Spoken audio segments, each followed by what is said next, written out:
알머리 형님, 주알못 구독자 김땡땡입니다. 다름이 아니라 삼성전자의 삼성전자 우 이렇게 두 개가 있는데 그 차이점을 모르겠습니다. 그래서 우선주라는 것을 검색해보니 배당도 먼저 받는다고 하더라고요. 근데 왜 가격이 싼지도 모르겠고 우선주에도 종류가 굉장히 많던데 알머리 형님께서 쉽게 설명해 주시는 동영상 만들어 주시면 안 될까요? 꼭 시청하겠습니다 라고 말씀을 해주셨습니다.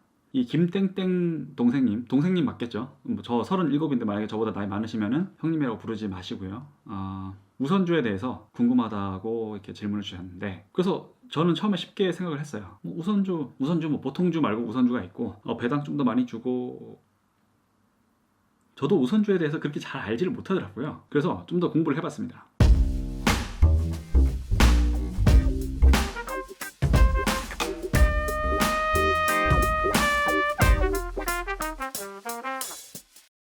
네, 어떤 시청자분의 사연을 통해서 저도 우선주에 대해서 개념을 다시 한번 공부를 하고 제 나름의 의미를 찾는 기회가 되었습니다. 일단 그냥 네이버 지식백과 찾아봤어요. 우선주에 관련해 여러 가지 포스팅이 나오는데 우선주에 대해서 제일 상세하게 설명을 했다라는 포스팅을 아래 링크에 달아놨으니까 그거를 같이 읽어보시면서 영상을 보시면 좋을 것 같습니다. 간단하게 읽어드릴게요. 매일경제의 기자 두 분께서 우선주에 대해서 금융사전에 기술하신 내용입니다. 금융사전, 우선주, 보통주에 우선하는 주식. 한국거래소는 코스피 200지수 편입 종목 중 우선주를 상장한 종목들의 평균 우선주 계리율은 55.50%로 지난해 말 51.46%보다 4.04%포인트 증가했다고 밝혔다. 대상은 공시를 통해 신형 우선주, 괄호 열고 대상 2우-B, 존속기간 만료 및 전환요건 충족에 따라 보통주로 전환한다고 밝혔다. 위의 발췌문은 우선주, 신형 우선주, 괴리율 등의 용어를 알아야 이해할 수 있다. 핵심은 바로 우선주이다. 이게 이 사전의 인트로입니다. 인트로부터 심상치가 않죠. 굉장히 잘 써주셨어요. 이 포스팅을 읽다 보면은 우선주란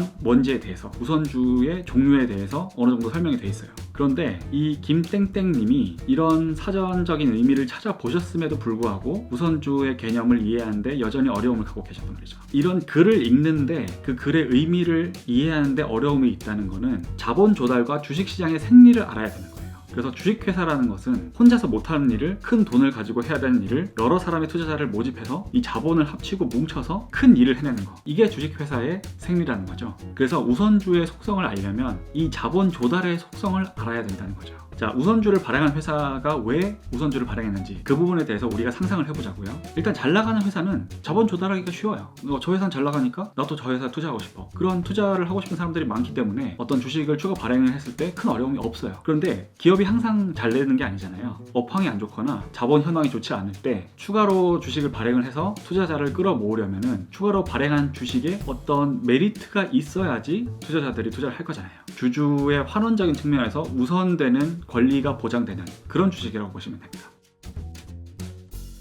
우선주의 종류를 살펴보면 여러 가지가 있는데 제일 많이 구분되어 있는 구형 우선주와 신형 우선주에 대해서 얘기를 해볼게요. 신형 우선주는 99년에 상법이 개정된 이후에 발행된 우선주를 얘기해요. 이-우-B 이런 회귀한 단어가 있다. 그럼 이 단어를 쪼개서 봐야 돼요. 이는 두 번째로 발행했다는 거고 우는 당연히 우선주고요. 이 B나 U 같은 알파벳이 들어간 게 신형 우선주를 얘기해요. 그러면 그런 구형 우선주와 신형 우선주가 어떤 식으로 주주들에게 더 추가적인 매력을 발산하는지 예시를 들면서 설명드릴게요. 예를 들어서 삼성화재 보통주가 있고 삼성화재 우선주가 있는데 이 둘이 배당을 어떻게 주는지를 현금 현물 배당 결정 공시를 보고 설명을 드릴게요. 한 주당 배당금을 보통주는 11,500원, 종류주가 우선주예요. 종류 주식은 11,505원을 받습니다. 5원을 더 준대요.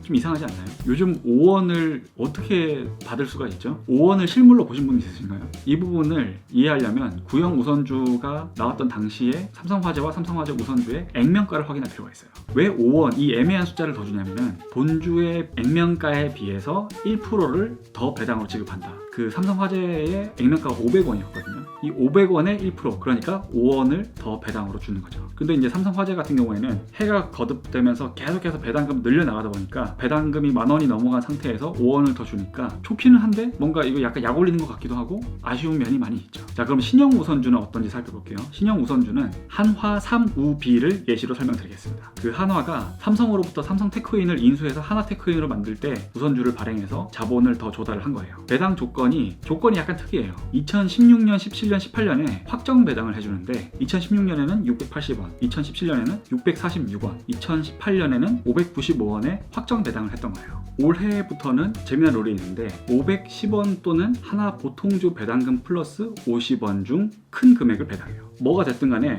조금이라도 더 유리한 쪽으로 챙겨주겠다라고 얘기를 한 거죠. 지금 하나 보통주의 배당금이 700원, 750원 그랬던 것 같은데 거기에다가 이제 50원을 더 추가해 주거나 만약에 배당금이 줄었다, 510원보다 낮다고 그러면 510원까지는 챙겨주겠다, 이렇게 조건을 걸어둔 거죠. 이런 식으로 구형 우선주의 어떤 배당액을 더 챙겨주는 어려운 점이 있었다, 이런 것들을 더 커버해주기 위해서 발행된 게 신형 우선주라고 생각하시면 됩니다. 이 정도까지는 이론이었고, 그래서 우선주가 좋은지 안 좋은지 우리가 그게 중요한 거잖아요. 우리가 초보 투자자라고 했을 때 다 모르겠고 우선주 사도 되는지 안 되는지 그걸 모르겠다. 사실 그런 부분이 더 중요하기 때문에 그 부분에 대해서 지금부터 제 생각을 좀 더 말씀을 드리자면은, 이론적으로 우선주가 보통주보다 싼 몇 가지 이유가 있어요. 첫 번째는 의결권이 없어요. 예를 들어서 주주총회에 가가지고 찬성합니다, 반대합니다 이런 것들을 얘기를 할 수 없어요. 우선주가 아무래도 저시총주다 보니까 본주가 예를 들어서 막 조단위 회사인데 그 회사의 우선주는 몇천억밖에 안 된다, 뭐 몇백억밖에 안 된다. 시총 자체가 작으니까 거래량도 작아요. 그래서 매력이 떨어지는 경우도 있죠.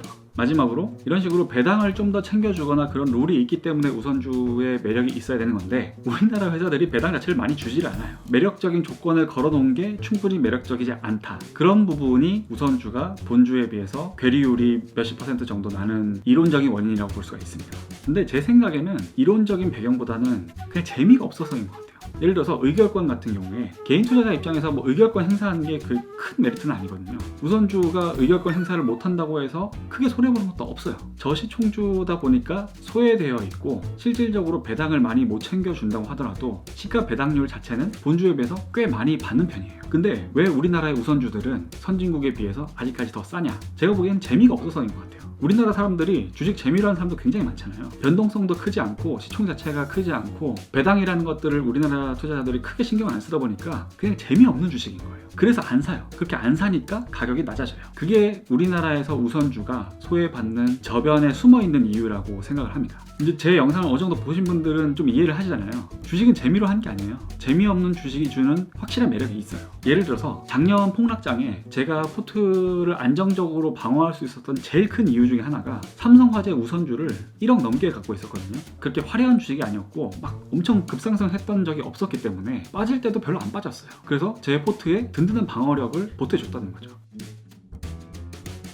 우선주를 좀 사보고 싶다 이랬을 때 우선주를 잘 고르는 요령, 그런 것들에 대해서 얘기를 해볼게요. 첫 번째는 시가 배당률이죠. 높으면 더 좋아요. 뭐 예를 들어서 대신증권 우선주 이런 거 같은 경우에는 지금 시가 배당률이 7% 넘거든요. 꽤 매력이 있는 편이고, 그래서 시가 배당률을 보고 우선주를 고르는 방법도 있는데, 이때는 이 시가 배당률에 대한 구체적인 전략이 있으면 좋아요. 대출 금리보다 얼마 이상 높은 우선주를 사겠다, 뭐 예금 이자보다 얼마 이상을 더 주는 우선주를 사겠다, 디테일한 퍼센테이지를 생각을 하고 우선주를 고르면 좀 도움이 되고요. 두 번째, 괴리율이 있는데 이게 괴리율이 유독 심한 우선주들이 있어요. 산술적으로는 괴리율이 큰 만큼 업사이드도 크다고 봐야 돼요. 근데 여기 함정이 있는 게, 괴리율이 큰 우선주는 항상 괴리율이 컸던 경우가 많아요. 뭐 예를 들어서 뭐 대한항공 우선주 이런 거 같은 경우에는 지금 대한항공 본주의 반도 안 되거든요. 뭐 코오롱 인더 우선주 같은 경우에도 코오롱 인더의 반도 안 돼요. 근데 이런 애들이 항상 반도 안 되는 그 낮은 포션을 유지를 하고 있었거든요. 그냥 단순히 괴리율이 다른 우선주보다 더 크네, 그렇다고 덥석 사지 마시고 오랜 기간 동안 그 본주와의 괴리율의 차이가 어느 정도 났었는지 그 흐름을 좀 보셔야 돼요. 그리고 마지막으로, 이건 당연한 얘기지만 업황과 앞으로의 전망 이런 것들도 봐야 되죠. 회사 자체가 어려워지면은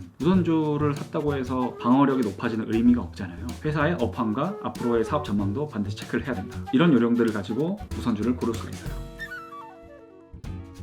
제가 아까 잠깐 언급을 드렸는데, 저 같은 경우에는 삼성화재 우선주를 꽤 많은 양을 갖고 있고 이게 작년에 굉장히 큰 도움을 줬어요. 작년에 한창 떨어졌을 때 바닥권에서 삼성화재우는 다른 종목들에 비해서 별로 빠지질 않았어요. 삼성화재우를 좀 팔아서 다른 더 낙폭이 과대했던 종목들을 살 수도 있었고, 담보로 예탁담보 대출을 받기가 좋았어요. 더 낮아질 가능성이 별로 많지 않기 때문에 삼성화재우를 담보로 해서 또 활용을 하기도 하고, 단순히 종목 자체의 수익률이 아니라 포트폴리오를 운용하는 데 있어서 굉장히 활용 가치가 높았어요. 우리가 왜 항상 현금 비중을 유지를 해야지 포트 안정성이 커진다는 거는 머리로는 알고 있는데 참지를 못하고 계속 현금을 소진시켜 버리잖아요. 그러다 보니까 우선주를 현금 대용으로 활용하는 것도 괜찮은 것 같아요. 특히 뭐 삼성화재 우선주 지금은 좀 올라서 사라고 말씀은 못 드리는데 전통적으로 업력이 길고 안정된 회사의 우선주면은 현금 대용으로 쓰기에 굉장히 괜찮습니다. 포트 운용에 다양한 활용 가치가 있어요. 그러다가 회사 업황 자체가 좋아져서 주가도 오른다. 주가가 오르는 덕분에 배당금도 오른다. 그러면 더 좋은 거죠.